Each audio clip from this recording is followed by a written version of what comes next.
ACC. We consider ourselves fortunate. We didn't play particularly well at times, but they got a couple of really, really talented players. Two of the better players in our league, in DeVoe and Usher. And I thought Jared West's defense, he gave DeVoe a hard way to go, and he's just a really, really good player. But 2 assists, 4 turnovers for DeVoe. Jordan Usher, really good. They have 40, they're 67 or 64, and that's who we're trying to take away. So you give them a lot of credit. Thought Mack made some really meaningful plays. The bucket at the end, the and one on the out of bounds play. Jared's defense down the stretch. I just made some really, really good plays. Dre Davis was way better in the second half, and give him credit. It's our 13th game of the year. First time he didn't start.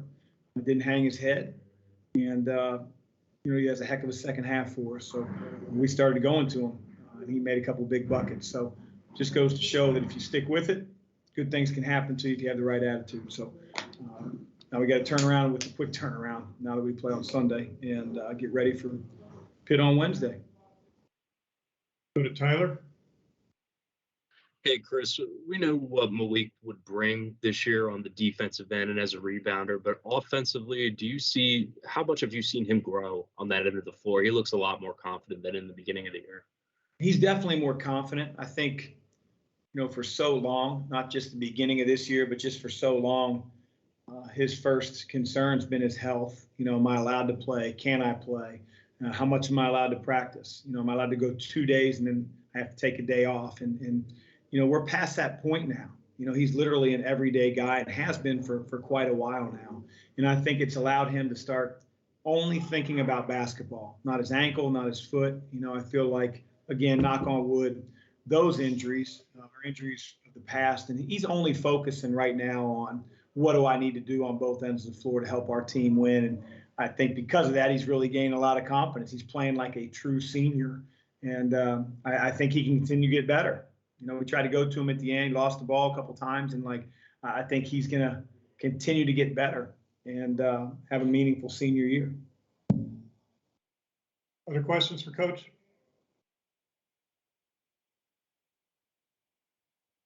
Brett? Hey, Chris, we've talked so much about offensively and the things you guys do well and don't do well, but how much does your defense kind of buy you time to figure those things out when you guys will play the way you did tonight? Whew.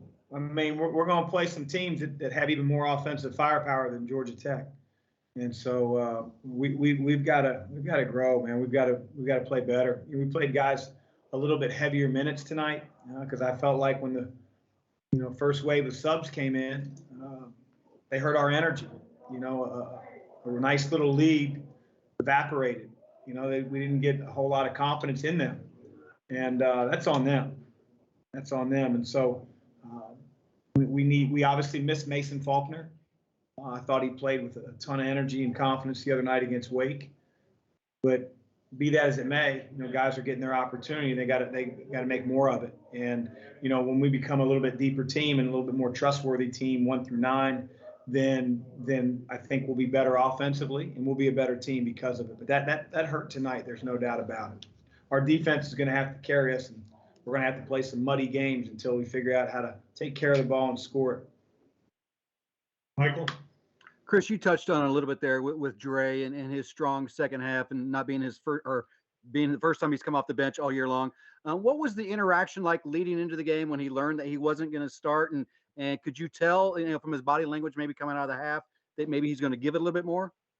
No, I think Dre's first half was a good one on the defensive end. So he earns more opportunity to be trusted by the coaching staff in the second half. If you're a sieve defensively and you can't get stops and you hurt our team, then you're not going to get as much opportunity to play, period.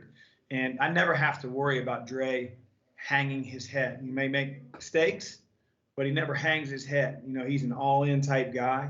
He's an everyday guy. And, he got himself going on an offensive rebound, and then we recognize they've got a smaller point guard a couple times, Davon Smith and Sturdivant, so we tried to go to him in the post, and he delivered. It was really good to see. He's a guy that can score it around the basket one-on-one matchup-wise. Brett? Chris, you guys outscored them 36-22 in the paint. Were you happy with where the ball got and the shots you got? Yeah, for the most part. I mean, there's one here and there. They're a little bit of a tricky team, you know, because they're changing so often. But I thought we had the right answers. You know, I think that especially when they were in their zone, so many teams have been really stymied and really have a tough time getting quality shots in the half court. And I thought, you know, Malik diving, I thought we got some open threes in the corners. We didn't make any of them in the second half, but those were the looks we wanted. They went exclusively man-to-man in the second half. And, you know, we just have to be a better team and be able to finish and shoot the ball better than we have. Tyler? Chris, Georgia Tech kind of tightened it up in that last 2 minutes, hit a couple shots, but you get two big stops towards the end. What were you telling your guys in those last two to kind of keep them focused and close it out? Well, I mean, you know, ball doesn't go in for on a free throw. You know, you have to stand on your defense down the stretch. Obviously, everybody in the gym knew that DeVoe was going to have the ball in his hands. You know, we also knew that Usher was going to probably play downhill or try to post us. I think, you know, Sturdivant, you give him credit. He hit a three, then we were up 6. But we got the ball out of the best player's hand. And then when they had a chance to tie it at the end of the game, I thought Jared West made a very, very heads-up play. You know, DeVoe's already in the right corner to start the possession. They tried to almost post him halfway up the sideline.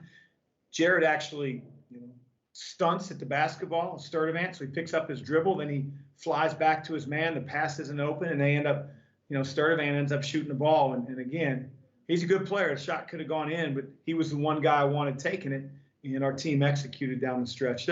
Our team knows that the defensive end can win us games. We've got to be able to get better offensively. It's been a struggle.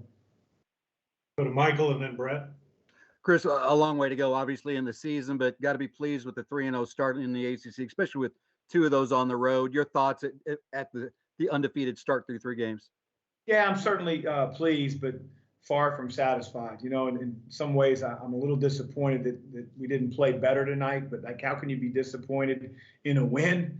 And so we just have to be able to learn from it. You know, we have to be able to get better over the next, you know, week, 2 weeks, 3 weeks, and continue marching forward. You know, I think our team understands the defensive end is where we're better at right now. We got a lot of work to do on the offensive end. Brett? Chris, there's so much talk, and including during your game tonight on the broadcast, about, you know, this sort of Duke and everybody else. And I wonder at 3-0, how do you look at the league and just the start you guys have in it? Yeah, it's so early in the league. It's not even to the point where you can really start to look around and say, you know, how do these schedules, because they're unbalanced, you know, how does it look favorably? And then you add the variable of COVID and cancellations. It's just, it's a mess. And so we know that Duke has some, you know, premier freshmen, you know, maybe one of the best, if not the best player in the country. But we haven't really paid much attention to them because they're not on our schedule as of yet.